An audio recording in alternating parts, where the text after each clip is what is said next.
So good evening again back everyone. So it's great pleasure for me to moderate this session on this environmental monitoring and management organized by University of Peradeniya. I would be grateful to the organizers for inviting me to moderate this first session of the webinar series. And it's a great pleasure for us to have webinars coming as given over there. So we got the first webinar starting with the urban water management. It's on today. So then thereafter we got the second webinar. It's about advanced in wastewater treatment. So then third webinar is on 15th. That is environmental impact assessment. And the fourth is coming on 16th, water quality monitoring. So going with the webinar today. So before getting into our prominent speakers, so I would like to remind you a couple of points here. As we got fairly a good number of participants with us today, so I humbly request everyone to go with unmute and it's muted. I mean that you have to make it like, and then you have to switch off your videos. So that is given over there at the very first point, as well as we have almost 20 minutes given for the discussion. So I will kindly request you to get your discussion points, questions, clarification from our prominent speakers through the chat section. So you got the chatting section, so you can put up your all questions either to panelists or the attendees. So that's up to you. You can just type. Then again back, so we have to be careful to get the questions related to the presentation today. So other than that, we will not be able to entertain anything else coming as. So you please make sure your technical technical issues and all. So please put up the questions related to the presentations. Then whatever that missing coming as missing for us today, I mean, if you do not find enough time to answer you, we will be getting back to you through emails with the support from our the two speakers. So moving to the first presentation, so it's about urban water management. So then there we got Professor Ashantha Goonetilleke coming from Queensland University of Technology, Australia. Together with we got Professor Adrian from Nanyang Technological University from Singapore. So moving to the program for us today. So in 5 minutes time, we'll be getting the first presentation, then the second presentation and the panel discussion. So panel discussion will be coming after two presentations given 20 minutes per each presenter. Then it's a privilege for me to introduce Professor Ashantha. Professor Ashantha Goonetilleke is a professor from Queensland University, Australia. Then he's specialized in water pollution and treatment, nature-based solutions for storm treatment, climate change adaptation, integrated water resource management, IWRM. So it's very interesting for us to have Professor Ashantha with us today, and he'll be talking about climate change impacts on urban water runoff, which is something very crucial for us. And we are in an era where we are experiencing a lot of adverse effects coming from climate change. So today, Professor Ashantha will be talking around urban stormwater management. It's over to you, Professor. Thank you. So I need, so let me, Dr. Weragoda, if you, yeah. You let to unshare so that I can share my screen. Oh, sure. Yeah, okay. Hope that, Professor, you can manage it now. Should be able to share.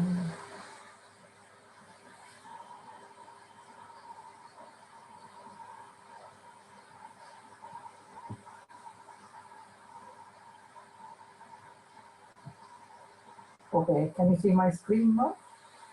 Not yet, Professor Ashantha. Yeah, that's working now. That's working. Okay.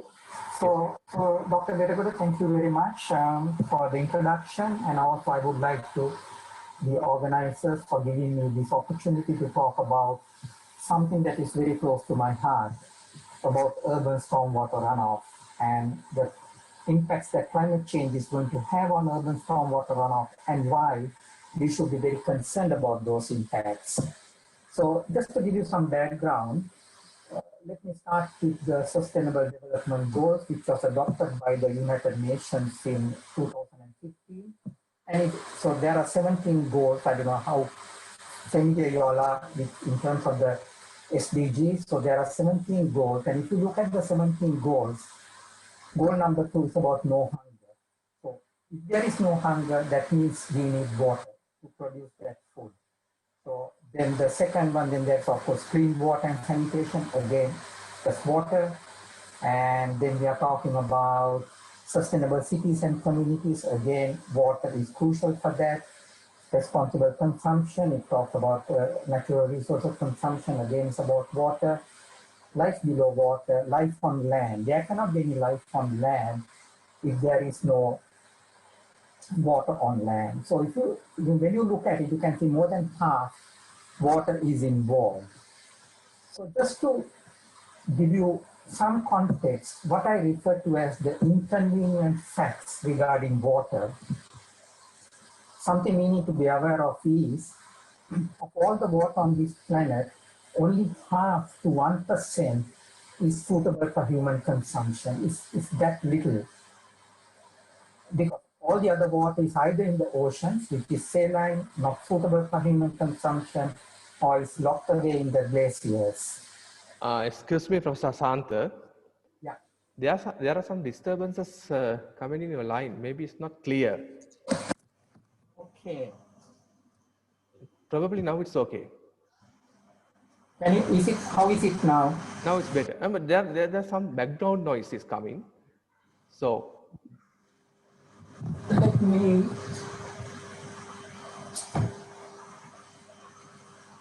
is it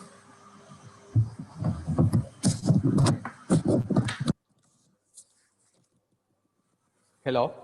Something else. Now it's fine, Professor Ashantha. Yeah, please carry on. Thank you. Thank you. Better now? That's better. Now, much better. Much better. Please go ahead. Thank you very much. Yeah. Okay, my apologies, everybody. So let me start again. So what I refer to as some inconvenient facts regarding water. So just repeating what I said before, of all the water on this planet, only about half to 1% is suitable for human consumption. The rest is in the oceans, which is saline, not suitable, or in the glaciers. And of that half to 1%, on average, we use 60 to 70% of those water for agriculture. In Australia, it's about 70%. I'm not sure how much it is in Sri Lanka. And in some other countries, like say like Pakistan, which is a very dry country, they use 90% of their water for agriculture. So that's and you can work out the maths of that half to 1% and how much water is left for human consumption, direct human consumption. And according to the UN World Development Report about what they have predicted is by 2050, we need to produce, globally, we need to produce 60% more food and 100% more in developing countries. So having that little water and using so much for agriculture already, where is this additional water going to come from to produce that additional food? In other words, we need to double our food production. To produce food, you need water. So this is a question that you need to ask yourself.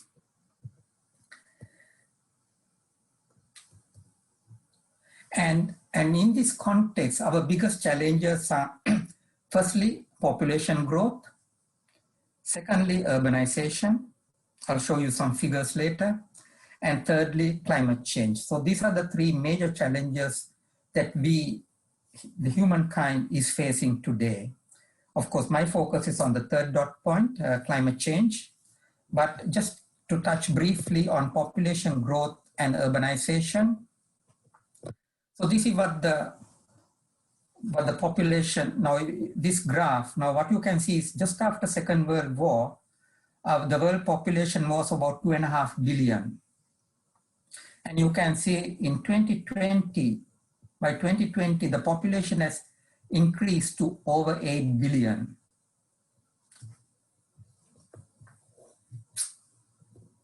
And so population is still growing.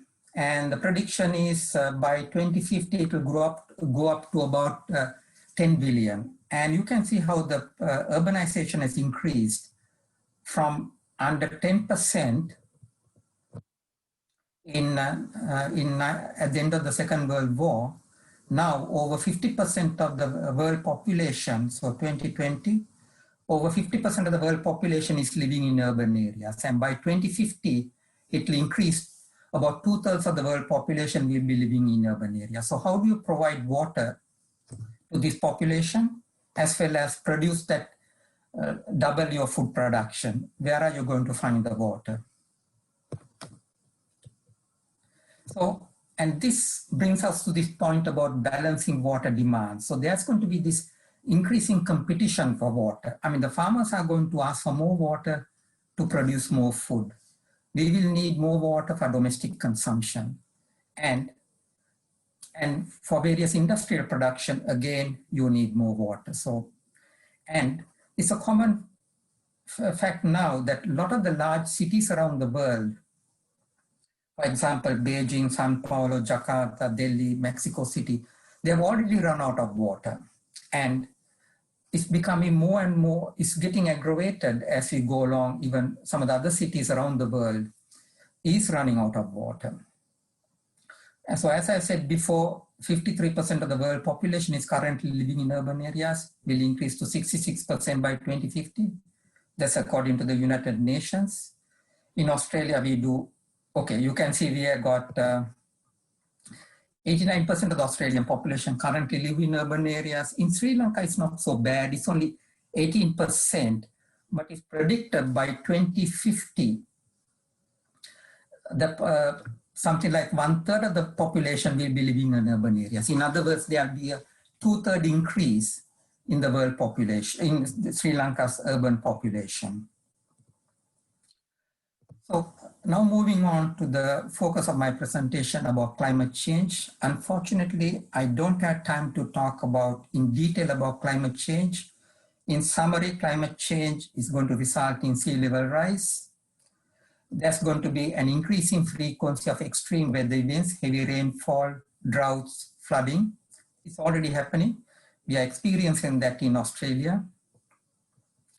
And with those heavy rainfall, droughts, etc., is going to result in dislocation of people and communities. So when there are more droughts, the farmers are going to lose their livelihood. So and they will move away from their communities in search of alternate employment. So there's going to be dislocation of people and communities. And because of sea level rise, droughts, there's going to be degradation of land and water resources. And all that is going to contribute to reduce agricultural productivity, because if your rainfall is uncertain, how do you produce more food? Now, keeping in mind that we have to double our food production within 30 years. So how are we going to meet these challenges? I'm not sure how many of y'all have actually seen what climate change can do. Let me show you some images from Indonesia. I used to work there. I was doing some work over there. Now, these are some images. This is from a place called Semarang, which is is the capital city of Central Java. Now, originally, you can see this dotted line. Originally, that's where, this is where the coastline used to be. But with sea level rise, the water has come very much inland. We are talking of more than 1 kilometer inland. And this is all prime agricultural land. Now, this is another image. You can see it's a typical farming community. I'm sure you get communities like this in Sri Lanka also. So you get a little village here, a little farming community, and right around paddy fields, rice fields. There are some fish ponds here. So this is what it was 10, 15 years ago. And this is what has happened to that community. You can see it's completely inundated because of sea level rise. The houses are completely inundated. What happened to this community? they lost their livelihood, they lost their houses, and that's the displacement that I was mentioning. So this is what climate change is doing.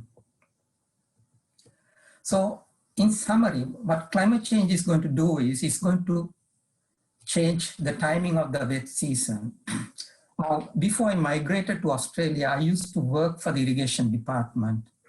I was the irrigation in charge of the Mahavilachya scheme. And when I used to have meetings with the farmers to discuss when we should release water from the tank, from the Mahavilachya tank, the farmers would tell me, oh, we are going to start our cultivation around this, we are going to start plowing the land around this time, and it's going to rain around this time, and you can release water around this date. So the farmers could predict, but not anymore. I'm sure if you can ask the farmers, I'm sure they cannot give you that kind of prediction. So it's going to change the timing of the wet season. It's going to change your annual rainfall, increased temperature. You're going to have rainfall extremes and more frequent droughts and floods. So in summary, it's going to reduce soil moisture. So that's going to affect your plant growth. It's going to change your stream flow, water availability, water quality, but most importantly, the reliability of water supply. So if your water supply is not going to be reliable, that means it's going to affect your agricultural productivity.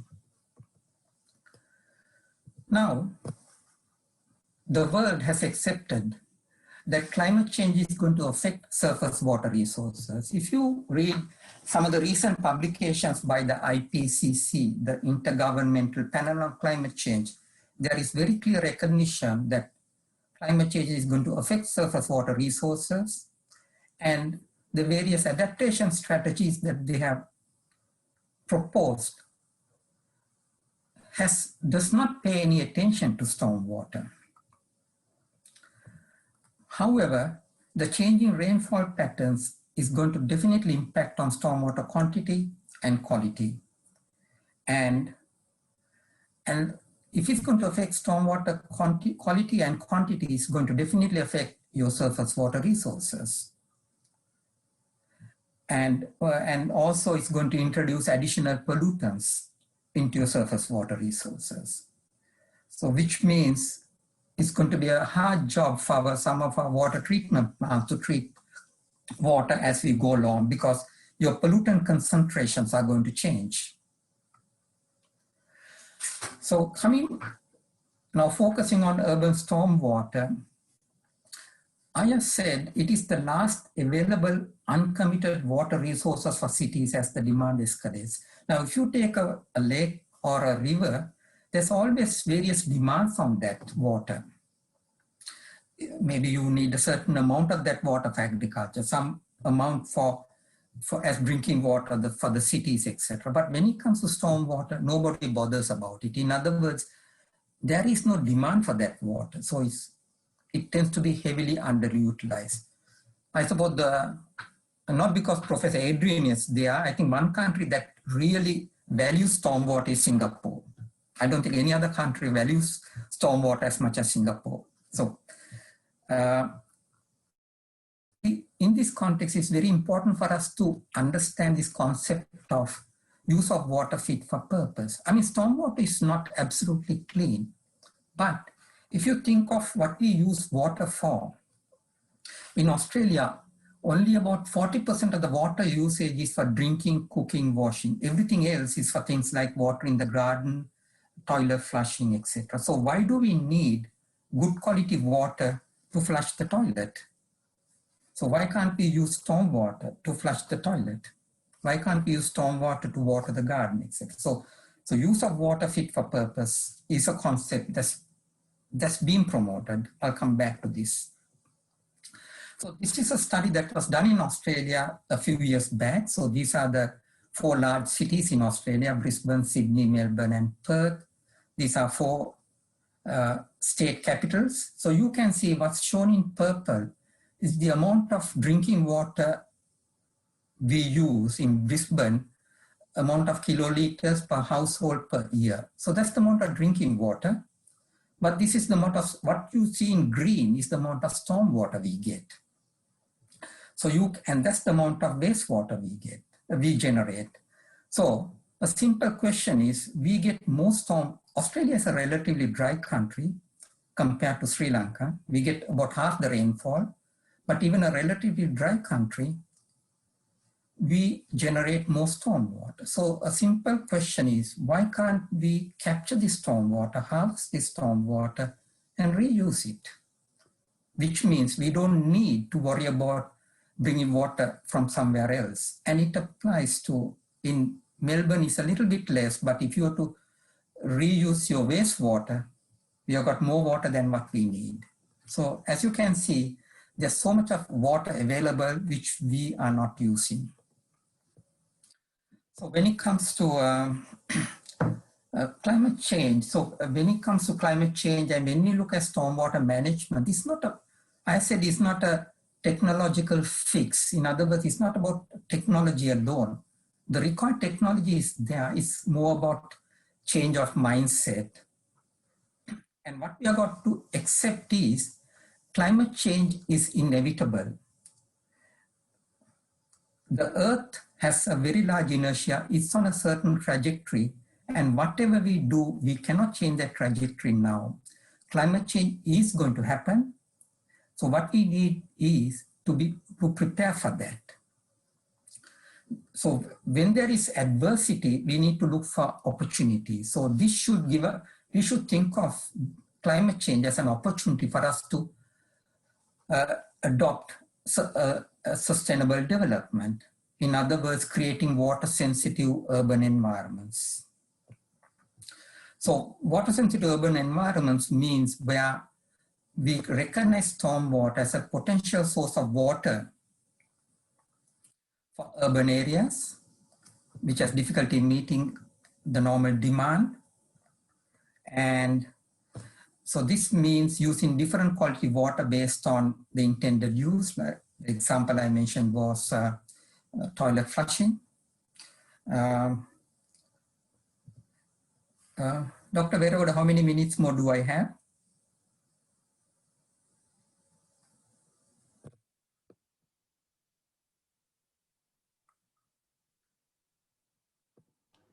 Hello. Yes, Professor, you got another maybe barely 5 minutes. We can manage. Yeah.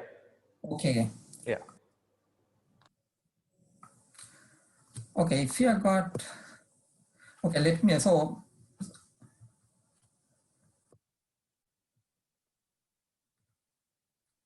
when it comes to, Professor Ashantha, you can take additional couple of minutes, doesn't matter at all. You can take additional couple of minutes, okay. Okay, so when it comes to, so when I spoke about, okay, let me go to the, so creating water sensitive urban environments. So it's about using stormwater as a potential source of water where there is difficulty meeting the normal demand. So it's about using that concept of use of water fit for purpose and to be embedded in the urban environment as part of your sustainable development strategy.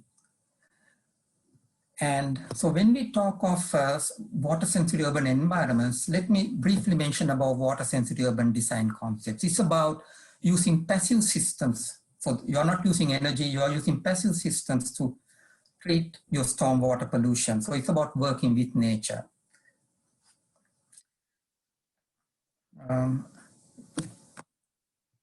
So just to give you some examples of what I mean by passive systems. So this is a sedimentation pond.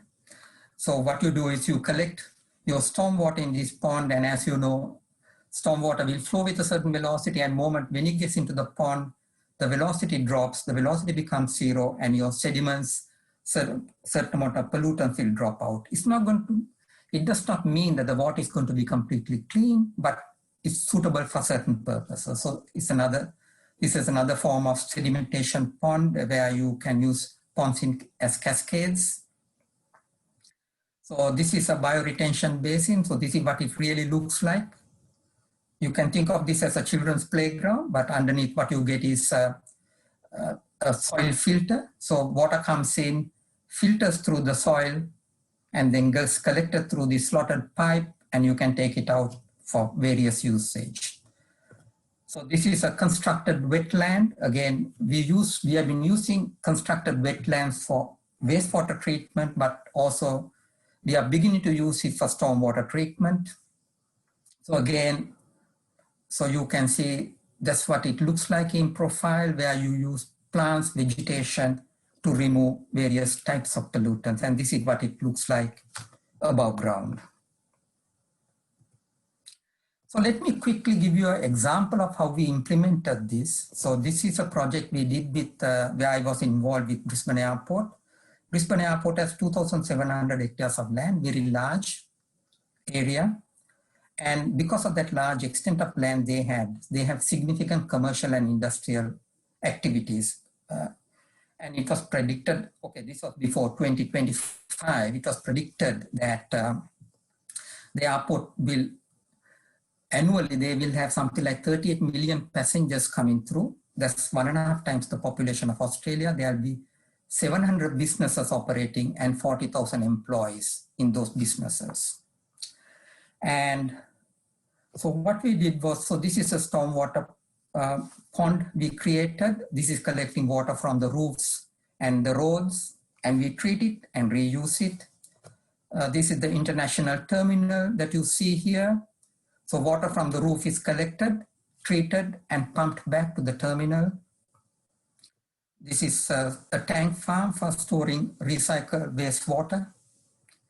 And in the end, we ended up with 5 types of water: potable water for drinking, cooking, and everything else we would either use roof water, storm water, groundwater, or treated wastewater. So this is how Brisbane Airport was originally consuming water, and if they didn't have these measures, this is how the water consumption would have gone up. By introducing these measures, we were able to reduce the water consumption, sorry, potable water, not the total water consumption, potable water consumption, that is good quality treated water, by 72%, which meant that they were saving over $2 million per year on their water bill.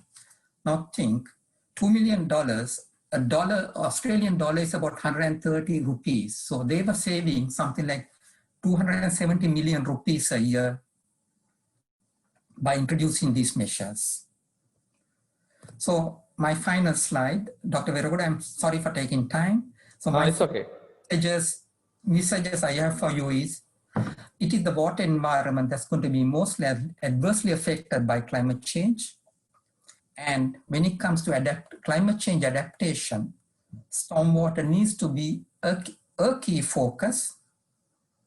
And because climate change is inevitable, its impacts is an opportunity for us to create a sustainable development agenda. So thank you. And that finishes my presentation.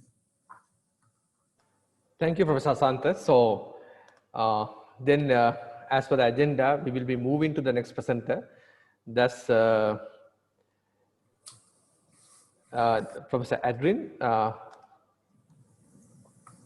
Yes, so Professor Adrian is a professor from Nanyang Technological University, and he got his expertise areas coming in environmental fluid mechanics with special emphasis on the wastewater disposal and impact, environmental hydraulics in wastewater treatment processes, pollutant transport in coastal environment, and advanced laser imaging techniques for measurements.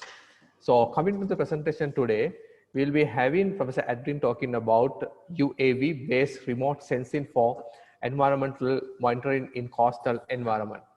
So this is going to be a very interesting topic again back. So the Q&A session will be following Professor Adrian's presentation. And then I would like to invite Professor Adrian to take the mic. Yes, thank you.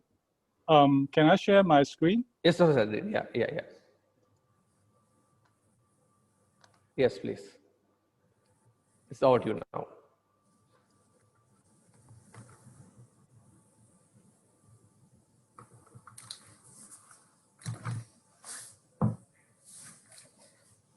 Okay, yeah, good afternoon. Thank you very much for the invitation. Thanks, Dr.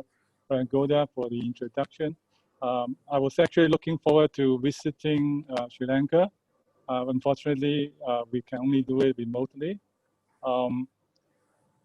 The topic that I choose today is related to urban water management, but in many large cities in Southeast Asia, water management relates both to the surface water in the city as well as the coastal environments.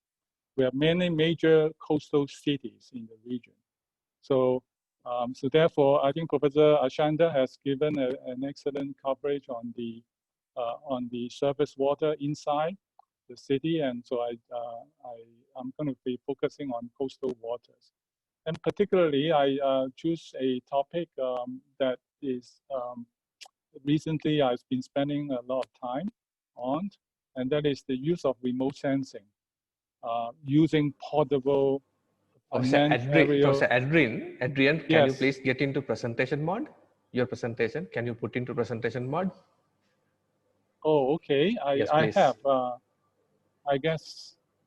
Okay, this is again my first time doing the webinar, so I may have a wrong setting. Let me see if I can change. That's even fine. You can change into the Display settings. Go into display settings. Yeah. Okay, is that? Let me see. And duplicate. No, now it's fine. Yes. Now it's fine. Oh, yeah, okay. please. Thank you very Thank you. much. Yeah. Thank you. Thank you. Right. Okay. So this is again a topic that I've been spending a lot of time recently, and I would like to share with you some of my experience. I'll start off with this slides. I think remote sensing of the urban environment for urban water management is not a new topic. Both in terms of inland water and coastal waters, we have been using satellite image data for analysis to assess, for example, flooding, forests, different purposes. Now, the satellite data are usually available only maybe a few times per week, and the satellite situated very high up from the ground. So the resolution tends to be very close, and you can suffer from cloud coverage, etc.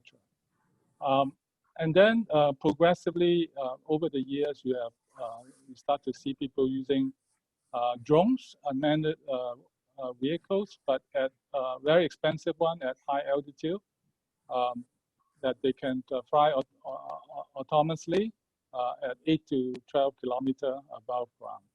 These are expensive drones, very expensive to launch, and not typically available for normal research studies.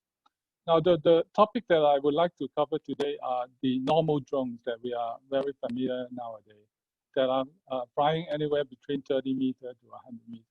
Those are the drones that now you can see quite often being used for even recreational purposes or different purposes. The advantage of using, and you can see a picture on the right-hand side. This is a study using this type of portable drones. And in this case, the research study used this portable drone to perform water sampling. Right, so the advantage for using this type of drones, portable drones, will be that you can increase the resolution. You can avoid the clouds and atmospheric interference. It can be done on demand. That means you can launch your drone on demand basis rather than depending on the satellite schedule, for example. And you can carry different types of sensors within the portable drones, and in fact, you can also change the sensors on different days to collect different types of information. So if you look at the literature, the use of portable drones for formal studies of monitoring of coastal environment is actually relatively new. There's still a lot of R&D in this direction. But typically, because of the portable nature of the drone, the sensor that you can carry tends to belong to what we call the passive sensors. That means that these are the type of sensors not that different from the camera in your handphone. They are the cheaper. They typically we have just a few bands in the visible range and in the infrared range or near infrared range, and they are typically suitable for small UAV systems. The light source usually come from the ambient environment. Now, for my study, I'm extending it to a better equipment, which I will describe later. Of course, that compared with some other more active sensors that can have its own light source. For example, it can have a laser light source, but they tend to be expensive and they need a stable water supply, power supply, and they are mostly suitable for large systems.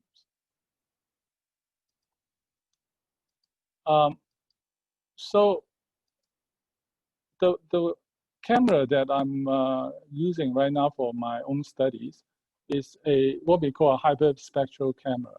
So it's a bit heavier than the normal camera that we are used to, but it's not excessive, so it can still be used for portable drones. And it has a resolution of about 4,000 pixels by 1 pixel. So this is, again, very different from the camera that we are used to. I mean, if you're looking at your handphone, you'll be talking about 1,000 pixels by 1,000 pixels. And yet you're looking at only 1 pixel width, but 4,000 pixel long. But what you gain is that it can provide a very, very fine spectral bands, about 100 bands with the camera. So at the end, what you will then collect will be the cube of information. So you get, if you fly the drone around, covering different area at different altitude, you then come back and have a 3-dimensional cube information with the surface information, X and Y, plus the depth information in terms of the frequency. There's a lot of processing that needs to be done when you get the data back. For example, you need to stitch together the information. So you need the georeferencing for that objective. Now, the stitching is not, again, you can think of your handphone camera already having the panoramic view, which is doing the stitching. But imagine that you have now a drone that can actually vary the height. So not only that you need the 2-dimensional overlapping and picture matching, but you also need 3-dimensional, the height, in terms of the height in the matching. So it's more complicated, but the principles they are similar principles. And also in the process of doing so, there will be a lot of noise and distortion aspects that you have to consider in the accuracy assessment. Now, and then after you collect the information back, there are some typical things you can do. For example, you can, what we call classification analysis. You can perform classification analysis by looking at just a very wide bandwidth.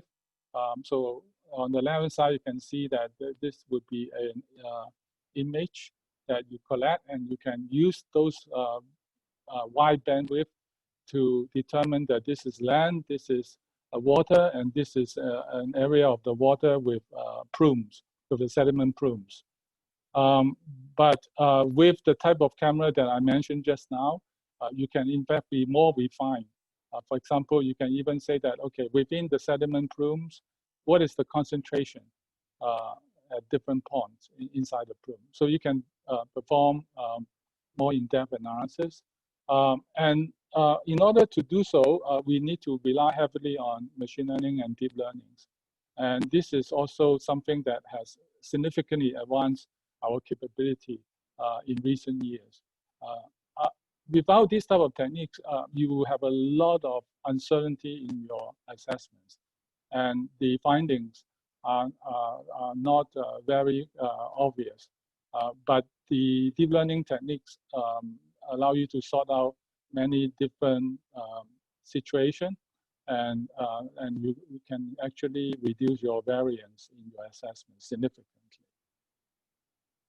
So here I'm just going to give a brief review of a few studies done in the last 2 years, just to give you some example of what people are now attempting to use drones, portable drones in the management of coastal environment. For example, I think you're beginning to see people using drones for oil spill detection. Again, satellite imaging has been used for oil spill detection for quite some years. But drone offer a lot of advantages. For example, it can be mount on demand. So only after that an incident is reported, then you can launch the drone, and then you can get the very detailed measurements. And you see here in this study in 2019, it's the commercial drone is actually one that we can easily afford. It's not very expensive, and you can, for example, look at the analysis. And in this case, they are looking at the detection and using just a small container of oil floating on the river. Now, in terms of oil spill detection, I think the identification of an oil spill is beginning more and more reliable. I think what needs to be done more will be to determine the volume of the oil that is spilled. And that is still a big challenge because the oil spill thickness tends to be very thin. So to determine not just the extent, but also the thickness is still a major challenge. You can see in this study that it's using the drone to evaluate the erosion for a area in Brazil. Now you can observe that what is, I think, significant in this case is that the area of coverage is rather large. It's 2.4 kilometers. So to fly a portable drone to cover such a large area, there's actually a lot of logistics that needs to be taken care of. You can imagine the battery will be a major limitation. And so in order to cover such a large area, there's a lot of consideration that have to be made. The resolution can be down to 0.2 meter, which is very fine. Now, and they were able to, based on the information, came to some very significant conclusion in terms of the erosion processes. This study is done in Korea, and they use the portable drone to classify the surface sediments. Again, using a very simple camera, they flew the portable drone at actually quite a high height at 180 meters. Most of the time, we will be operating portable drone within about 100 meters. So going above that, you gain the wider coverage. You have a wider view, but you also run the danger of the drone not being so stable and not so viewable. It may actually get out of sight from you, and so the operation may become more difficult. And they coupled their study with a very extensive water sampling effort with over 200 points of sediment sampling. And based on that, and also neural network machine learning, they were able to identify 6 sediment types and their distribution within the tidal threat. Here you're looking at another study, recent study in Japan, looking at the vegetation in the area. And you can see some of the information given here. I also can add that I have some interesting experience that using portable drones for this study is actually preferred in some area. For example, if in areas that you may have sharks or crocodiles, for example, it actually can be a hazard to send people to go out there and do the surveying. So portable drone, in fact, can be a very good autonomous replacement for that effort. And another study in UK monitoring the seagrass meadow at the seabed. You can again see the flight tide in this case is 50 meters, so it's just not so much about the water. It's flying at 2 meters per second. The camera, in fact, again, is nothing very expensive. And I think this type of camera can be easily affordable by many researchers in the region, and they come up with actually very good findings in terms of the coverage of the seagrass in the area. I think this is another very important application of portable drones will be on the algal bloom control, particularly in areas that you have water intakes and also agriculture, for example, and you are concerned about algal blooms. I think this particular technique can be very useful. Again, you can see in this case, the flight height is very high at 500 meters. But what is quite important is they are able to establish a very good correlation between the imaging data and the occurrence of the concentration of the chlorophyll. You can see the correlation they obtain is 0.942, which is very, very good considering all the complexity in the environments. So I would be summarizing with a couple of slides. First of all, there are still a lot of challenges. This is from my personal experience. I've been working in this research for close to 2 years now. There's a lot of regulations and authorizations that needs to be done to plan for this type of studies. You need pilot license, operation license, data collection license, even sometimes georeferencing license. Now, this would depend on the locality that you are in. You may also need, to get clearance for the different, from airspace, flight height, and so on. Now, safety procedures are also a necessity. In my study, for example, I need to engage a company to rescue the drone. If in case it drops into the water, I need to have a company that I can just call them and then go out and basically remove the drone with the camera from the water in order to avoid safety concern in the water itself. You do have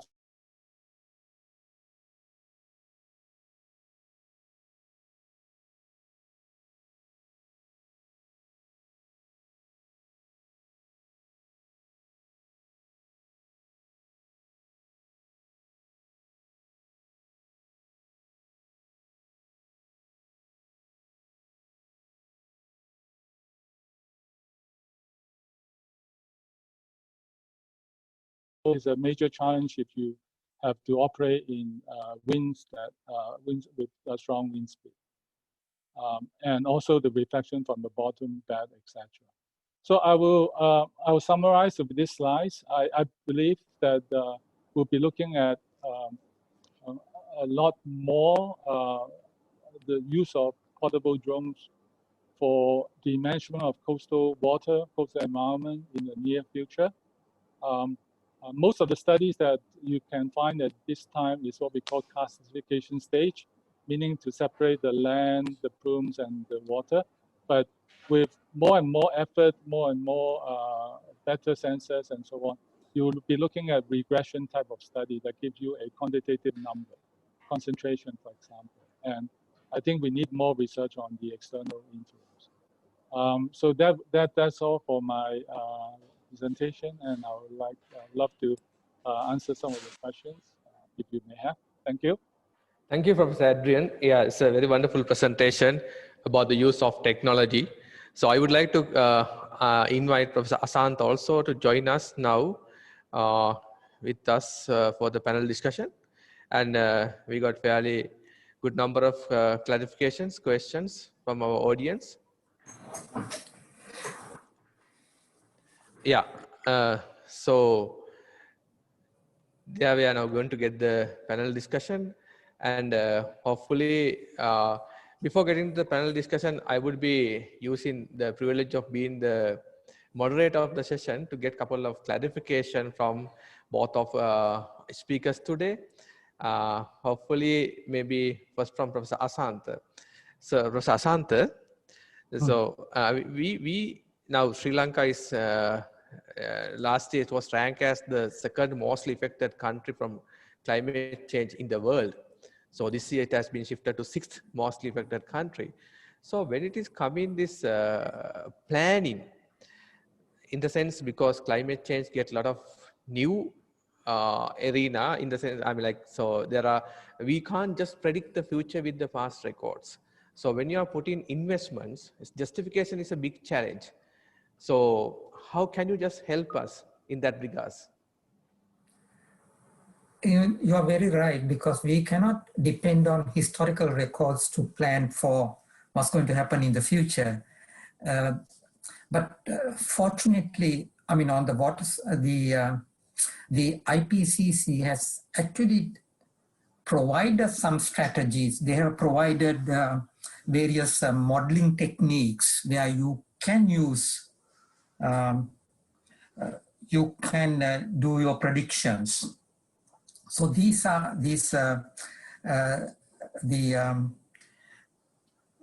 I forget what these strategies are called. So they have got various. They look at a number of scenarios where there is absolutely no mitigation being implemented, then moderate mitigation and business as usual. So for those different scenarios, they have actually produced various climate models. So this is what we could be using. In fact, some of my PhD students use these models and do their predictions. And those models are freely available. Did I answer your question? Yes, Professor Sante. Yeah, that's because I mean, we even as planners, we find some difficulties in justifying this investment coming because we find a sort of uncertainty all the time there with the predictions. So that's what the all planners are struggling here. So coming back to Professor Adrian, so we also in Sri Lanka now trying to put up this UAV, unmanned aerial vehicles. So, I mean, when it is coming to this application, how, like, I mean, you talk about the coastal applications. When it is so inland application, what sort of opportunities available for us? Yeah, I have not actually touched on the inland so much in this talk, but if I use Singapore as an example, our water bodies tend to be very small. So if we have to rely on satellite images for the management, is too cost for many of our reservoirs. On the other hand, if we use portable drones, we can very well serve the objective in the future. So I'm not sure, again, in Sri Lanka, for example, you know, the size of your reservoir and the water body that you need to manage. But for small water bodies, that tends to be a problem for using satellite images. Okay, yes. So, I mean, we were thinking of having this because climate change all the time promote these emergencies. So how about using the UAVs during the emergency period? Is there having a chance of using it? Yeah, absolutely. Of course, you know, during emergency, if you're talking about heavy storms and so on, I think it might not be so usable during those harsh weather. Though you may need to be thinking more about portable radar, like not portable radar, for example. Okay. Yeah, fixed radar station, for example. But I think coming back to the question about the projection in the future, I think the projection can come better if you have historical data, right? So if you have more and more frequent historical data, then it will allow you to extend a project into the future with more confidence. And I think the better, the more frequent monitoring will help in this regards. Okay, Professor. So So coming back again to Professor Ashantha. So Professor Ashantha, there are a lot of interesting questions getting to you and Professor Adrian. So I'll start one to Professor Ashantha. So you have presented a couple of case studies. So one that he's questioning whether we can use this this particular sort of case studies, whether we can expand that to make it as a mega project which can cover maybe like a city or like the urban segment. So what is the possibility of expanding this particular sort of approaches? Absolutely, because it can be done and it is being done because you're not, the measures that I was speaking about, you're not restricted by scale. So you can implement it at a city scale. You can do it at a housing estate scale or a city scale or an industrial complex scale. So there is no restriction. Okay, so how would be the financial involvement, Professor Ashantha, when it is coming to the large scale projects? So is it possible for us to justify in such a big mega projects? Yes, because when I spoke about the Brisbane airport and what they implemented, because their saving on their water bill was $2 million a year, which is about 270 million rupees a year. And in fact, when also looking at the rate of return, what they found was the amount of money that they were spending to build those measures, they were able to recover that cost within about 4 years. Yeah. So the return on the investment was quite high. And the other most important thing is it gives you reliability. Especially if you look at a business, if you take a business like an airport, if there is no water, the business has to shut down. So by having your own water supply, you're having that reliability. Because this project started when Queensland was going through what we call the millennium drought, where we did not have proper rain for 10 years. Now, keeping in mind that Australia is the driest inhabited continent in the world. Yeah. So if you don't have water, an airport can't function. So this is one of the reasons, or in a way, that encouragement to implement their own water supply system so that we can have that reliability. So they were able to recover the cost in 4 years, plus they had that reliability, which in other words, reducing that risk. Yeah. That's fair, yes, of course, Professor Ashantha, because that's definitely, because water is coming as one of the basic rights as UN declared in 2015. So definitely we have to get different approaches to ensure this water rights to the all public all around the world. So coming back to Professor Adrian, so it's a very interesting technology, and when it is coming to the ground level, so how about the calibration? Because the validity of data, so are we going to have a sort of a special requirement in calibration for the accuracy? Yeah, so that is a very good question, and I think in recent years there's a lot of exploration, and so there is not much calibration effort. Actually, I would say only a few major studies that I just presented actually came with the calibration effort. But you can see that when the calibration effort is there, you are able to obtain significant findings that can help you to manage the coastal environment and the coastal waters. And I think this trend will continue. Once you have good calibration, you can then repeat your drone system, and it can work for you day in, day out, and it can provide you with good information, good coverage.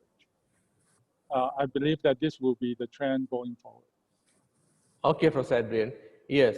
So then people were keen to get about the rainwater harvesting and the climate change, Professor Ashantha. So Sri Lanka is a tropical country having 2 monsoons and in inter monsoons also. So people still find difficulties in promoting rainwater harvesting. I know that Queensland is doing very well in that regards. So how about promoting rainwater harvesting in terms of climate change adaptation in Sri Lankan context or the tropical context? I think it's, yes, it can be something new, something different. I think what requires is policies. There has to be policy decisions. For example, in Queensland, you cannot build a new house. It's compulsory. When you build a new house, you must have a rainwater tank. So we have got some of those strong policies in place. So that's one way of, and there was a time where they even giving subsidies to householders to implement a rainwater harvesting system. So policies and government support is one way of encouraging rainwater harvesting. Definitely, Professor Ashantha. Yeah, so that is something we have to be very strict on that, and we have to plan in accordance with the policies, and the urban planning should come in line with those. Definitely. So it's very interesting to get this technology, Professor Adrian. So you said about a lot of sensors, and I mean, so I try to get into this UAV in our center, which is going to be in University of Peradeniya. In soon to get into function. So we are trying to use the technology like UAV to a certain level. So what sort of sensors available in the world for us to use? How can we get the information as well? There are now a wealth of information. There are so many more companies now in recent years starting to offer solutions in this direction. That you're now able to find many companies selling what we call multispectral cameras. So your handphone, for example, has maybe 3 or 4 bands. This company offer could be 5 to 6 bands and in a different range. So you can in fact pick one that's most suitable for you. I think something that's interesting is in the past people would just then choose one band to, for example, if you are concerned about turbidity in your water supply, then in the past, people would choose one band. But now they find that having a multi-band correlation may work even better. So it's not expensive these days to get these multispectral cameras. There are more expensive cameras. For example, the one that I'm using would be a bit more expensive and give you about 100 bands. And that will give you more identification of different parameters. Even to the extent of nutrient, for example, if you are concerned about nutrient, it might be possible to get some correlations in the future. Thank you, Professor Adrian. So coming back to Professor Ashantha, so the Colombo is very much suffering from this climate impacts and especially flooding. And when we're getting into countries like UK, they are promoting sustainable drainage systems called SUDS. And coming back to China, they are promoting the sponge city concept. So, I mean, when it is coming to Colombo, how do you think that the urban Colombo flood management what probably would be the best approach for us to address this? Maybe you talk about the wetlands and about the pond systems. How can we integrate this all to manage this flood in Colombo, say? Well, there has been, I think it's because I mean one of the reasons of flooding is because we are creating so much of impervious areas. Because when rain falls, it does not get absorbed into the ground, and it gets into roads, the impervious areas, and then runs off into the waterways. So we are essentially increasing the stormwater load, the stormwater quantity that's going into the waterways. So when we talk of water sensitive urban design, is primarily about disconnecting. Because if you think of the typical the scenario, whether it's in Colombo or Brisbane, waterfall, when it rains, water falls on the roof, gets into the gutter, gets on the roads, then gets into through some underground pipes and goes straight into the rivers and the streams. So if we can disconnect that, and that's what they are, and that's what water sensitive urban design is. So in other words, we are not providing a continuous pathway for the storm water. We try to break that pathway. So when water falls on the roof and then it gets from the impervious area, it gets into a pervious area. So you are giving that water more opportunity to be absorbed into the ground before it gets into the water. So you are disconnecting that continuous link. So some of those fairly simple strategies can be implemented. And another approach that they're adopting here is actually converting. Of course, the topography, the levels have to be right. They are converting existing playgrounds into detention basins. So when it rains, you try to contain some of the stormwater runoff in playgrounds. So when it rains, it's a detention basin for holding the stormwater. When it's dry, it's a playground. So you can look at some of those. I think some of those options are not very expensive. So where you can actually convert some of the, I know Colombo is fairly heavily built up, somewhat congested, but there are still a lot of open space. So why can't some of that open space be converted as stormwater detention basins and also disconnecting that continuous flow of stormwater? So those are the two things I can think of immediately. Yes, so Ashantha, that's very much in line with the report produced by Professor Michael Pitt in UK after the devastating happened in 2007, I think the flood. So he got 108 recommendations in regards of flood management in urban cities. You very exactly touched the key points. Infiltration probably would be the best way for us to handle this. So coming back to Professor Adrian, so people eager on this ocean pollution, looking into plastic pollution happening in the ocean. So because the Sri Lanka also get back, I mean, as something critically impacting, heavily making impacts on this area. So is it possible for us to use this UAVs for monitoring this ocean pollution due to plastic? In fact, I was in Colombo. I made a presentation about 2 years ago, but okay. I wasn't talking about drone research at that time. And I had seen some very good presentation from researchers from Sri Lanka talking about plastic pollution in different areas in Sri Lanka. And some areas seem to be very much affected. I think this would be a wonderful idea. I haven't really seen people tapping on this idea, but I would think that this would be a very wonderful idea.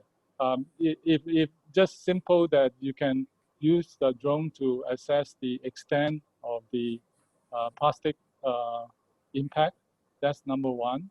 Or even try to look into the type of plastic that are being decayed in the coastal environment. And even looking at the weathering process, it might be possible. Okay, Professor Adrian. So people looking into this different adaptation, mitigation approaches in regards of addressing this climate change impacts. So Professor Ashantha, one interesting on this relocating, resettling communities. So is it something a good adaptation method for us in addressing these adverse effects coming from climate change? I suppose if, actually before that, Dr. Weragoda, can I also mention something about your previous question? Yeah. And in fact, a large scale study that was done, and they found that if we were to encourage roof water harvesting or rainwater harvesting, that is also another way of reducing your flood peaks. You know, you can actually flatten the flood. Of course, yeah. So coming back to your question about resettling people as adaptation measure, in fact, in some instances, you don't have a choice. You will have to relocate people. But the problem is, I mean, well, I'm originally from Sri Lanka, and you know, people live where their farms are. I mean, if you're a paddy farmer, if you're a rice farmer, you live near your paddy field. So yes, you can relocate them, you can give them a plot of land to build their house. What about the loss of livelihood? What about the loss of their rice field, their paddy field, how can you, there is no way that, you can compensate for that. Definitely, definitely, Professor Ashantha. Yeah, that's the question to ask. So you cannot reclaim the lost agricultural land. You can relocate them to higher ground. Definitely. Like after the tsunami. Yeah, because the last 10 years, due to the climate change, they have calculated the impact came against the agricultural sector. And Sri Lanka itself is calculated as $1 billion in last 10 years. It's a fairly big number of money. So that's a question again and again we have to think of. So coming back to Professor. Can I add yes, to Adrian, that? yeah, please. Yeah, I think that at least in Southeast Asia, for example, there is the connection between the coastal water and the urban water. And I think that connection may not be obvious in some countries, but with sea level rise going on into the future, I think the connection will be stronger. For example, if you talk about flooding, you may even need to be more concerned about synchronizing storm surge and extreme rainfall happening at the same time. So again, I want to emphasize there is a good connection between the two types of water that you need to pay attention. Definitely. Professor Adrian, one interesting question to ask from you. So this UAV is sort of upcoming emerging technology. So is there any sort of international training programs for the newcomers, maybe including myself, to get to? Yeah, there was no formal training when I started my research team. So we sort of try out, we do it themselves, and we do it ourselves, and it took over a year. And also, interestingly, along that period of time, the regulation keep changing on us. Initially, it was not as straight, but it becomes stricter and stricter. And I imagine that can happen in many other countries too. Okay. So I think maybe there's advantage to start early. Yeah, definitely. That's right. That's right. Of course. So, Professor Ashantha, we got we are coming to the end of the discussion. So I would like to get the final question maybe from you now for the seminar today. So what sort of advice you can give as an expert from the world, especially coming from Australia, for our planners who are dealing on this climate change adaptation? So can you get summarize the view thoughts from your corner? So, I mean, as I said before, climate change is going to happen. There is no way we can stop it. So it's a case of, and also as I said before, I think we should be looking at sustainable development, because at the moment, if you look at our typical urban development, it is not sustainable. Our typical urban development is we build our houses, our commercial enterprises, everything in a certain place, and we are depending on other areas to supply us with the food and the water and the energy. Yeah. So it's a case of saying, I'm living here, now give me the water, give me the food, give me the energy. And then all the waste we produce, somebody else has to look after that. So it's not a sustainable approach. So in terms of water, why can't we look at a city also as our water supply catchment? Yes. Now, Dr. Weragoda, you work for the National Water Supply and Drainage Board. I mean, when you supply water, say to Colombo or Kandy, anywhere, water comes from so many kilometers away. Yeah. That slide I showed you about the 4 large cities in Australia and how the amount of storm water we get is a lot more than the water we use for drinking and cooking. So why can't we look at our cities also as our water supply catchment? Yeah. So in other words, cities, your water supply catchment. So all the water you want, you obtain it from your storm water, harvest your storm water. Yeah. So these are some of the sustainable approaches that you can adopt. And they don't cost a lot of money, as Brisbane Airport found out. Your savings are a lot more in the end than what you actually spend. So the planners, they need to look at how can we really do our urban development so that we are not aggravating the flooding situation. because a typical urban development actually aggravates flooding because of the way we construct our stormwater drainage network, the way we lay out the roads, etc. So if we can do those, disconnecting those impervious surfaces, increase the infiltration, and also make provision so that the water supply, I know this is a long way off, but where the water comes from the city itself rather than having to bring it from another area. Yeah, that's right, Professor Ashantha. So that's a very sort of nice summary for all of us to start our journey in regards of in making this climate resilient cities in future to come. So coming back to Professor Adrian, maybe the last question for the day from you. So we find that aviation regulations coming. So for this, that we can't fly over 500 meters when it is given as UAVs. What else that we have to follow it as regulations in regards of using these UAVs? Yeah. First of all, to just echo Professor Ashantha, I think those are very important points. For example, I myself am also working on biotope research. Yeah. I do a lot of water sampling myself, but increasingly I can see technology can help in the process. And with more information, we can do a much better job in managing the water. And I think drone can play a role into the future. Regarding your question, that's what I was trying to focus my presentation on. I'm focusing on portable drones. So portable drones are drones that can be operated below 100 meters, maybe about 50 to 70 meters. As long as you have the line of sight, the regulations are not as heavy on those drones. And I think a lot more people can make use of the technology. But you do also need the knowledge on machine learning, neural network, in order to obtain the signal from the noise.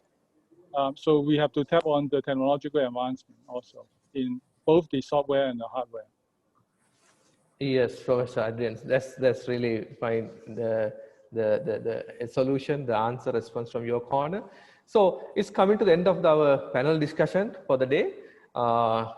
Then I would be very much grateful to you, Professor Adrian, Professor Ashantha, coming from during your busy schedules and having with us a very valuable discussion, sharing your experience and all.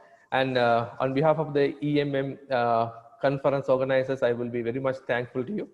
And now we are